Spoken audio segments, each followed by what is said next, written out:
Hey there, subscribe to my channel, and also press this bell icon so you never miss any new updates, cause whenever we upload new video you will get a notification on your phone. Part 1. Course information. First, you have some time to look at questions 1 to 5.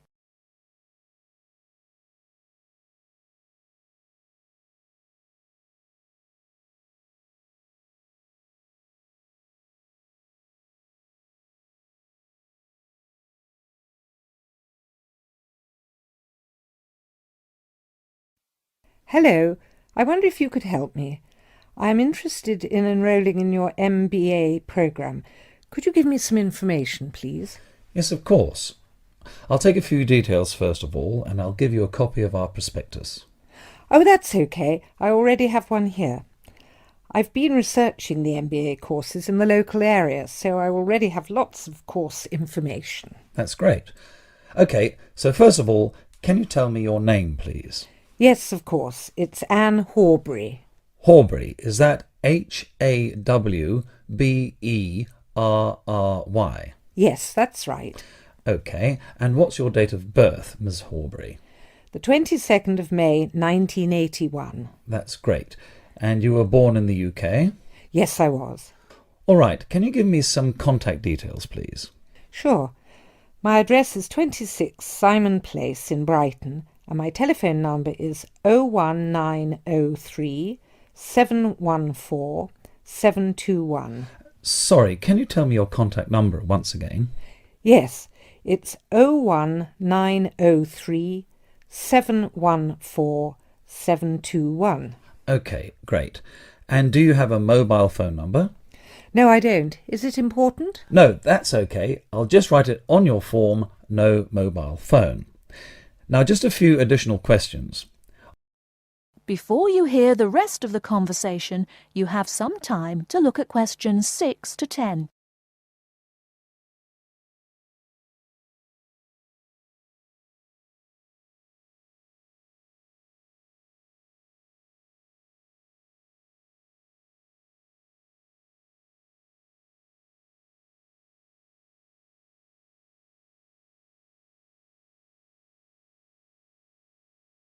Now listen and answer questions 6 to 10. Are you working or studying anywhere else at the moment? Yes, I'm working for Lloyd Enterprise in the city as a secretary, and I'm also attending a computer course part-time in the evenings. Great. So can you give me some details about your educational background? We need to make sure that your qualifications match the entry requirements. Yes. I completed a business degree a year ago. I've been working since my graduation, but the job market is very competitive these days, so I'd like to do some postgraduate study now. Okay, that sounds fine. Your degree is relevant, and it's good that you have some work experience too. I do need to warn you, though, that our MBA program is extremely popular and gets full quickly. So would you be interested in applying for any alternative courses if your application is not successful this time? Well, my first choice would, of course, be the MBA, but yes, I've had a good look through your prospectus, and I would also be interested in the international marketing course. That's great. It's always a good idea to keep your options open just in case. Finally, can you tell me where you learned about our courses here? Actually, my cousin studied the MBA course 2 years ago, and she recommended it to me. Okay, well, thank you for coming in today. I will pass your details on to our admissions department. They should contact you this week with a formal application form, and they usually invite MBA candidates to come in for an interview. Okay, well, thanks for your time. No problem. Good luck with your application. That is the end of part 1. You now have half a minute to check your answers.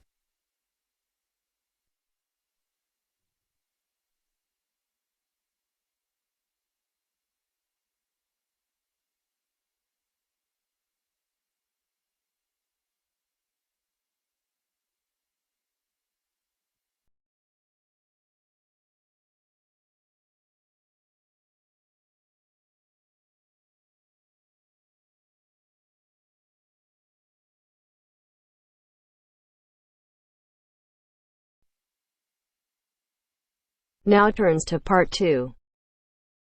Part 2. You will hear a tour guide talking to her tour group. First, you will have time to look at questions 11 to 15.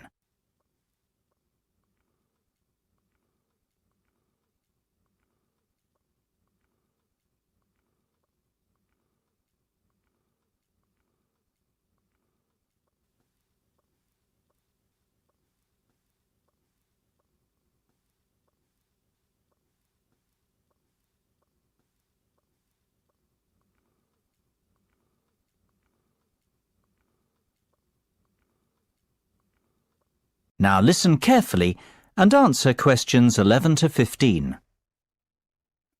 Well, we certainly have a busy day ahead of us, so let's get started, shall we? You'll find a map of the museum with the itinerary I've just handed out.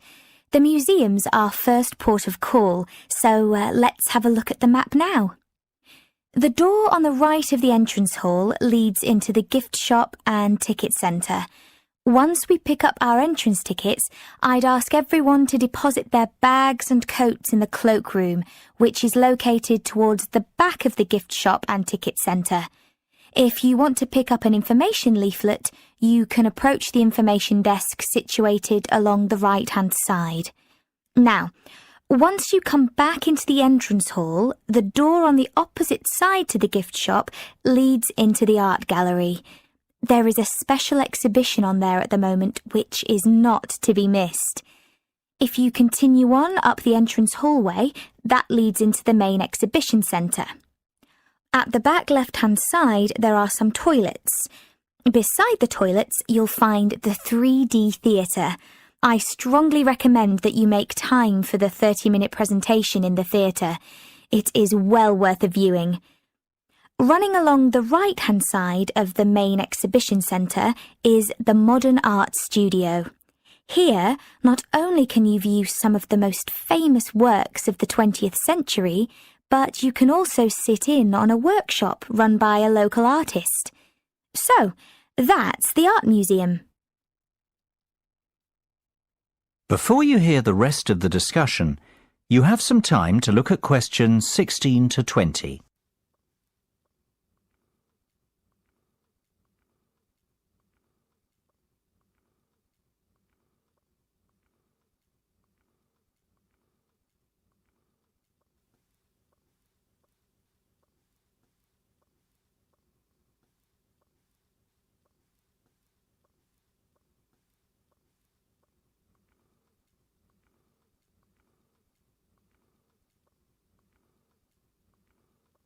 Now listen and answer questions 16 to 20. Next on the itinerary is the aquarium. Depending on how long we spend at the museum, we might have to give this one a miss. It's not what I'd call a highlight of the day, but it would be a shame if we didn't get to see it, as it's en route to the Solheim Country Club, where we're booked in for lunch at 1 o'clock. Originally, we had planned to stop off at the Milltown Winery afterwards, but we've had to scrap that plan. Otherwise, we'd never get to the zoological gardens before closing time. We have pre-booked the gardens and must be there by 2:30, so no dilly-dallying please after lunch. Straight back onto the bus. The gardens close at 3:30, so we've an hour there, which should give us ample time to look around.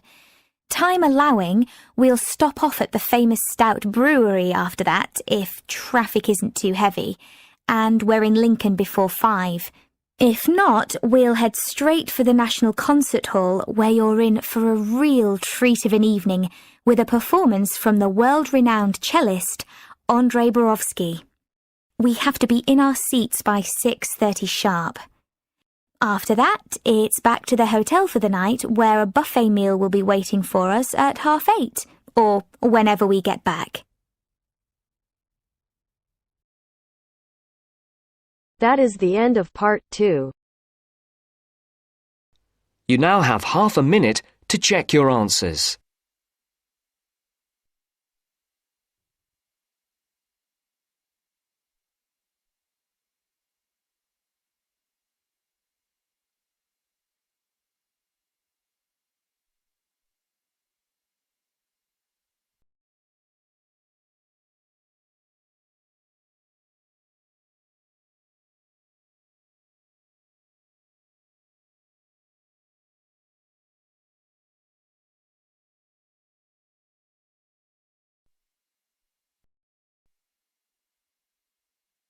Now turns to part 3.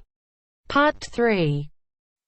You are going to hear a tape recording of instructions and advice, which a woman called Martha has left for her friend John, who is coming to stay at her house and take care of it while she is away. First, you have some time to look at questions 21 to 24.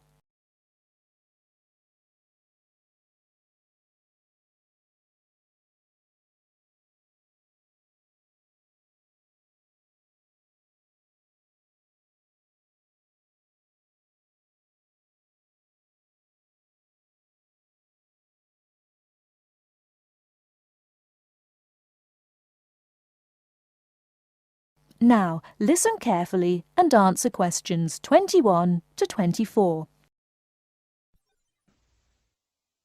Hello, John. Welcome to the house. I'm really pleased that you can be here to look after my house while I'm away. Here are some things you need to know about the house. Important stuff like when the garbage is collected. In fact, let's start with the garbage, which is collected on Friday. Just write garbage on the calendar on the days they take it away. Put it out on Friday every week. That'll be Friday 22nd, Friday 29th and Friday 5th. It's a really good service. The trucks are quiet and the service is efficient. The bin will be put back outside the house empty. It's a good idea to put it away quickly. This street can be quite windy.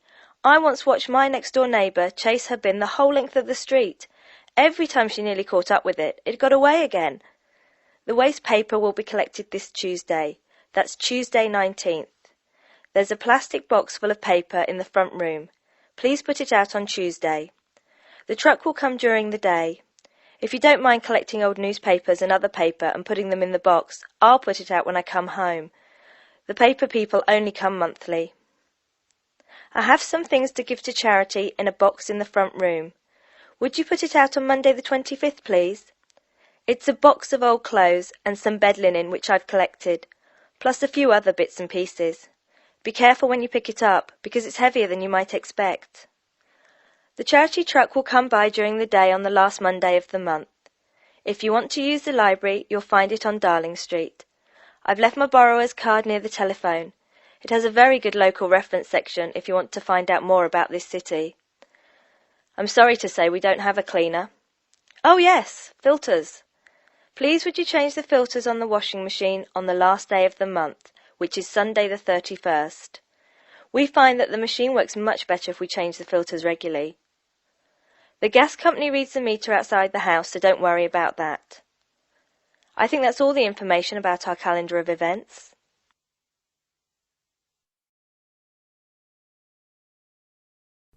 Before you hear the rest of the talk, you have some time to look at questions 25 to 30.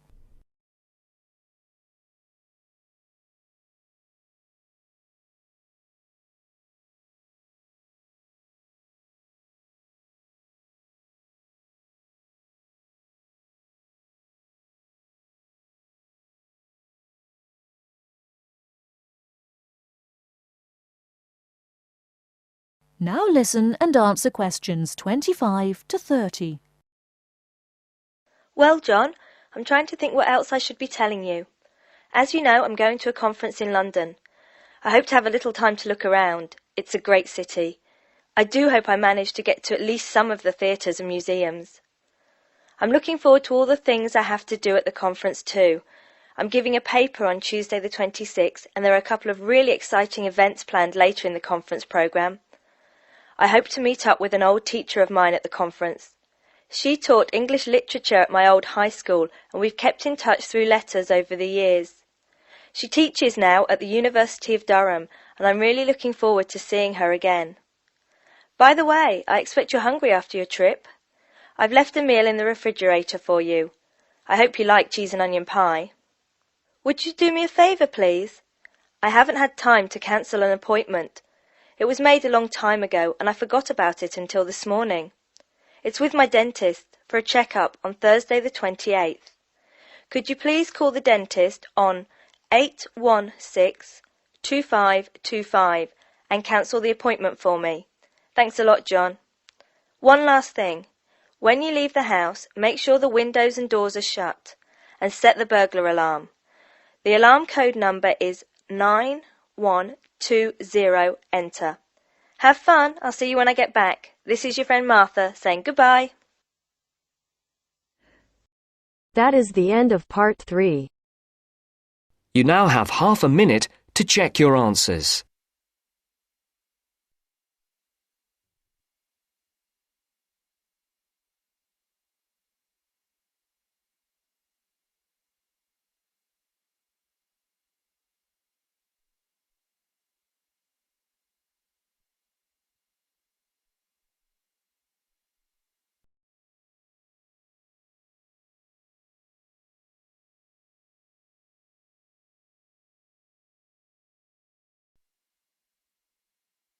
Now turns to part 4. Part 4. You are going to hear some facts and figures about Australia. First, you have some time to look at questions 31 to 40.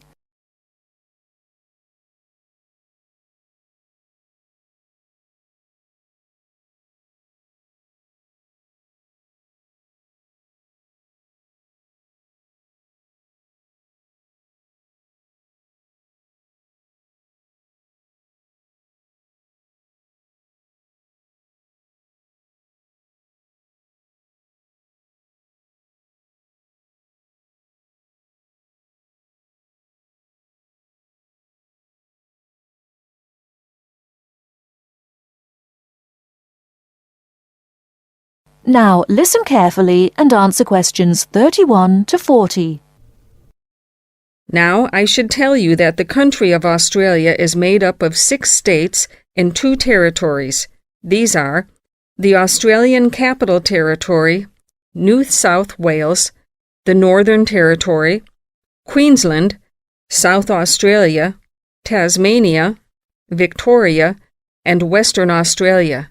The national capital is Canberra. Right, let's turn to the Australian economy. Australia has a prosperous Western-style capitalist economy. Australia is a major exporter of agricultural products, minerals, metals, and fossil fuels. Commodity prices have a big impact on the economy. Australia suffered from the low growth and high unemployment typical of the OECD countries in the early 1990s, but the economy has expanded at reasonably steady rates in recent years. In addition to high unemployment, short-term economic problems include how to balance output and inflation and how to stimulate exports. The economy is made up like this: agriculture, 3.1%, industry, 27.7%, services, 69.2%. The labor force has a similar pattern. The total labor force is 8.2 million.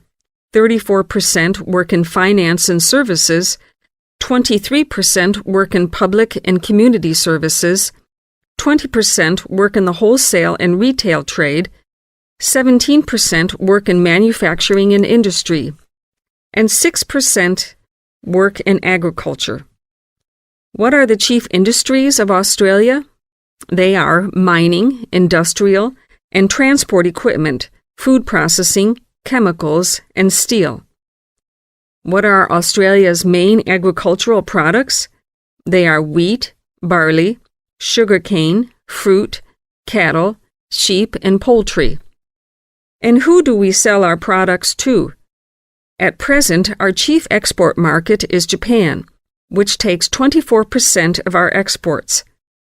After that, South Korea takes 8%, and New Zealand and the U.S. each take 7%.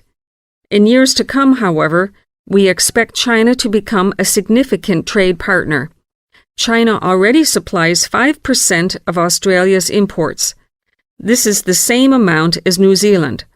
Meanwhile, we take 1/5, in fact 22% of our imports from the U.S., 17% from Japan, and 6% from the UK. So what sort of things does Australia import? Well, we import a lot of machinery and transport equipment, especially computers and office machines, also telecommunications equipment, and in addition we have to import oil and petroleum products. So let's move to the subject of communications in Australia.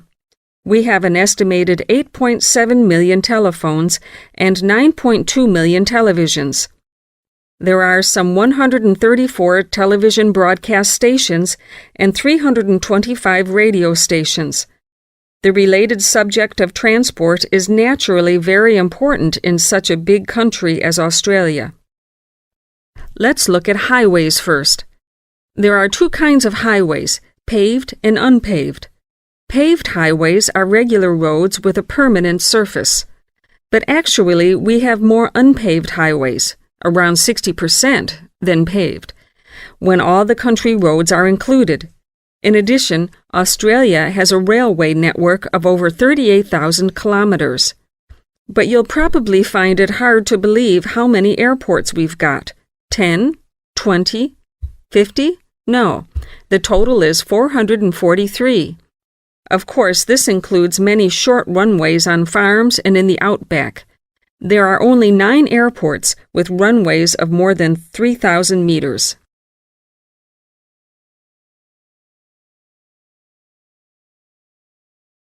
That is the end of part 4. You now have half a minute to check your answers.